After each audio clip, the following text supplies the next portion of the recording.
السلام علیکم ورحمۃ اللہ وبرکاتہ۔ نحمده ونصلی ونسلم علی رسولہ النبی الکریم، اما بعد فاعوذ باللہ السمیع العلیم من الشیطان الرجیم، بسم اللہ الرحمن الرحیم۔ محمد رسول اللہ والذین معہ، جیسا کہ صحابہ کرام رضوان اللہ علیہم اجمعین کا اور تمام مسلمانوں کا یہ عقیدہ ہے کہ نبی کریم صلی اللہ علیہ وسلم کی اطاعت ہر مسلمان پر فرض ہے اور لازمی ہے۔ اللہ تبارک و تعالی نے قرآن مجید میں بھی ارشاد فرمایا ہے کہ وَمَا أَرْسَلْنَا مِن رَّسُولٍ إِلَّا لِيُطَاعَ بِإِذْنِ اللَّهِ۔ اللہ تعالیٰ رسول اس وجہ سے بھیجتا ہے اِلَّا لِيُطَاعَ، تاکہ اس کی پیروی کی جائے۔ بِإِذْنِ اللَّهِ، یہ اللہ تعالیٰ کا حکم ہے کہ رسول اللہ تعالیٰ بھیجتا ہے اس وجہ سے تاکہ رسول کی پیروی کی جائے۔ اسی وجہ سے ہم یہ کہتے ہیں منکرین احادیث کو کہ قرآن مجید کی تشریح بہترین تشریح وہ حدیث کرتی ہے۔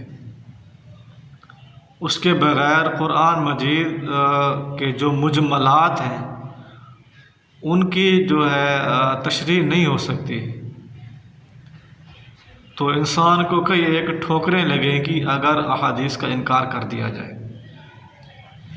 قرآن مجید میں بہت سارے ایسے جگہ ہیں جہاں پر اللہ تعالیٰ نے ان کی تفسیر نہیں کی، بلکہ اس کی ذمہ داری رسول اللہ صلی اللہ علیہ وسلم کے لگائی ہے۔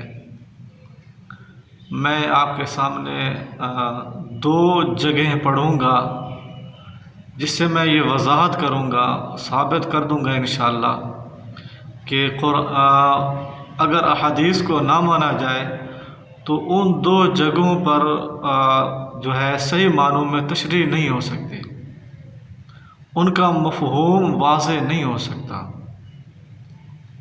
اللہ تبارک و تعالی نے سورۃ البقرہ میں ارشاد فرمایا ہے،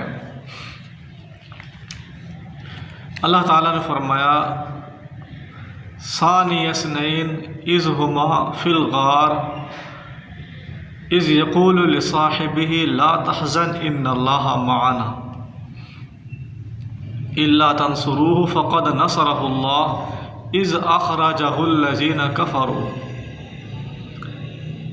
اللہ تبارک و تعالیٰ نے فرمایا جب کافروں نے اس کو نکال دیا، جب کافروں نے ان کو جلا وطن کرنے پر مجبور کر دیا، ان کو نکال دیا،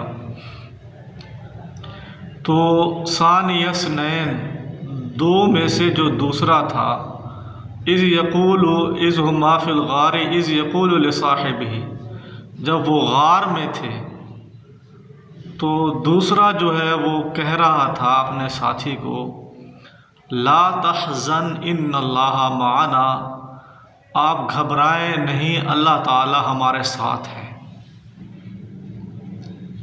اب یہ سورۃ توبہ کی آیت ہے۔ اب اللہ تبارک و تعالی نے یہاں پر مجمل جو ہے جملہ بیان فرمایا ہے۔ دو ساتھی ہیں، وہ غار میں ہیں، ان کو کافروں نے نکال دیا۔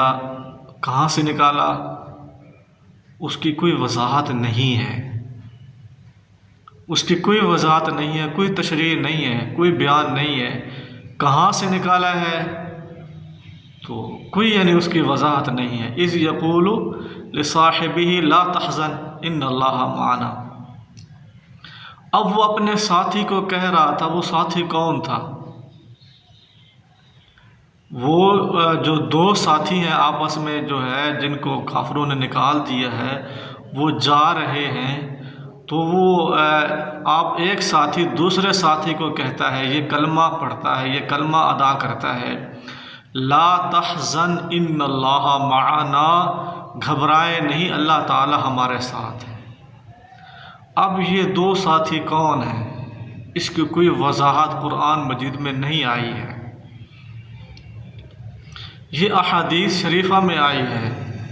اگر ہم احادیث کا انکار کر دیں تو یقینی بات ہے یہ قرآن مجید کا یہ جو حصہ ہے مجمل رہ جائے گا، تو ہمیں کئی قسم کی ٹھوکریں لگیں گی، ہم جو ہے گمراہی کی طرف چلے جائیں گے، اپنی رائے داخل کریں گے، فلانی بات ہے، ادھر کی بات ہے، ادھر کی بات ہے۔ اور یہاں پر جو ہے اس کی واضح صحیح ترین جو تشریح ہو سکتی ہے وہ احادیث رسول نے تشریح کی ہے۔ نبی کریم صلی اللہ علیہ وسلم کو اللہ تعالیٰ کی طرف سے یہ حکم ہوا کہ آپ جو ہے حضرت ابوبکر صدیق رضی اللہ تعالیٰ عنہ کو ساتھ لے کر مکہ سے مدینہ کی طرف ہجرت کر جائیں، اور درمیان میں غار جو ہے ایک جگہ پر غار ہے، وہاں پر آپ صلی اللہ علیہ وسلم نے پڑاؤ ڈالا، اور مشرکین مکہ آپ صلی اللہ علیہ وسلم کی کھوج میں تھے، تلاش میں تھے۔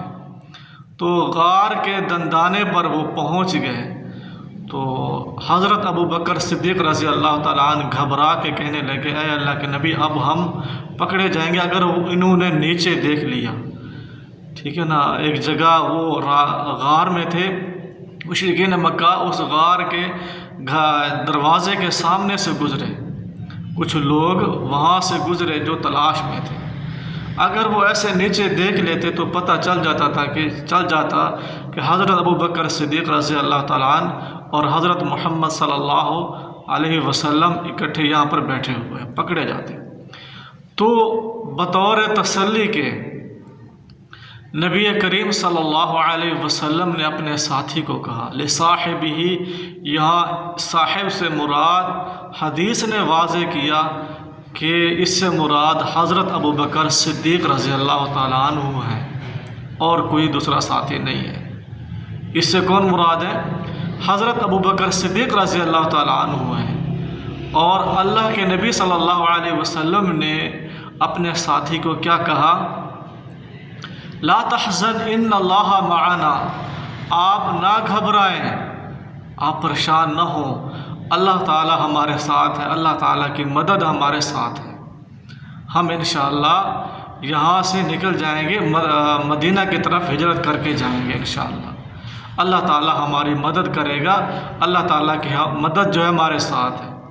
اب کتنے بہترین جو ہے یہ حدیث نے اس آیت کی تشریح کی ہے، کتنی یعنی بہترین تشریح اس کی ہے۔ پورا مکمل واقعہ جو تھا ہجرت کا واقعہ حدیث نے کیا اس کو واضح کر کے بتلا دیا، اور قرآن مجید نے اس کی طرف اشارہ کیا۔ اور یہاں پر ایک اور بات بھی میں وضاحت کرتا چلوں کہ نبی کریم صلی اللہ علیہ وسلم کے بول کی کتنی قیمت ہے، کتنی اہمیت ہے۔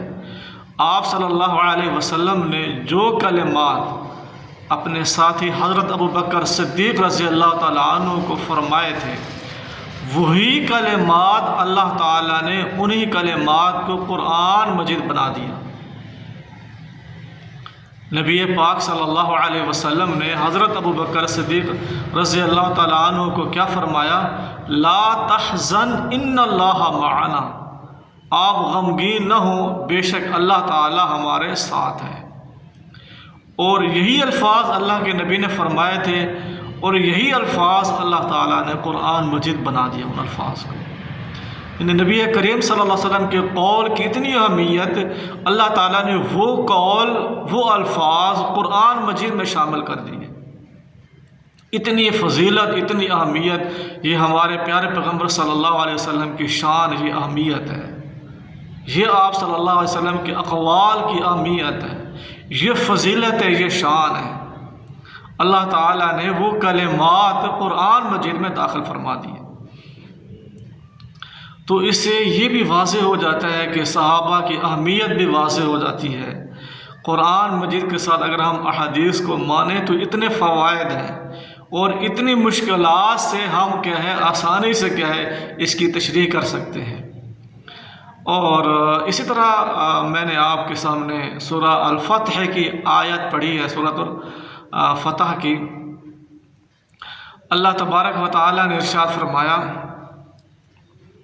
محمد الرسول اللہ والذین معہ، محمد اللہ کے رسول ہے صلی اللہ علیہ وسلم، والذین معہ، اور وہ لوگ جو اس کے ساتھی ہیں، یعنی نبی کریم صلی اللہ علیہ وسلم کے ساتھی جو ہیں وہ، تو ان کی حالت کیفیت کیا ہے؟ اشداء علی الکفار رحماء بینہم، وہ کافروں پر سخت ہیں، آپس میں رحم دل ہیں، آپس میں کیا ہے؟ رحم دل ہیں۔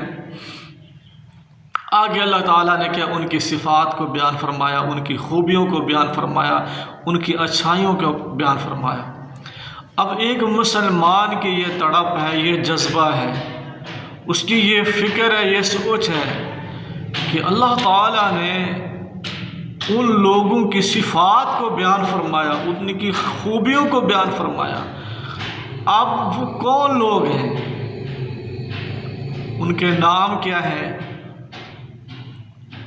ان کے حالات زندگی کیا ہیں؟ ان کی کیا کیا قربانیاں ہیں؟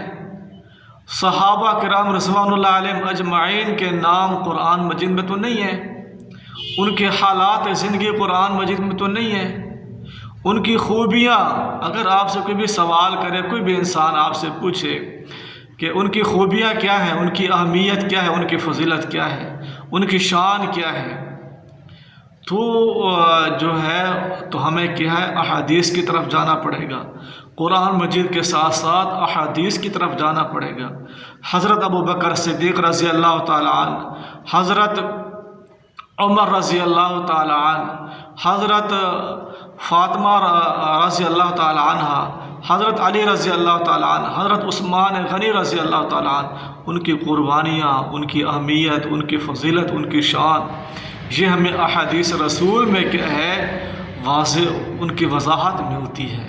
تو اس سے یہ بھی معلوم ہوتا ہے احادیث کے ماننے سے صحابہ کا ایمان کا، ان کے جذبات، ان کی قربانیاں وہ بھی واضح ہوتی ہیں۔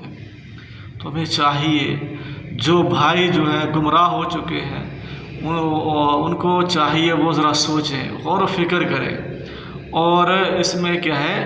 جلد بازی نہ کریں۔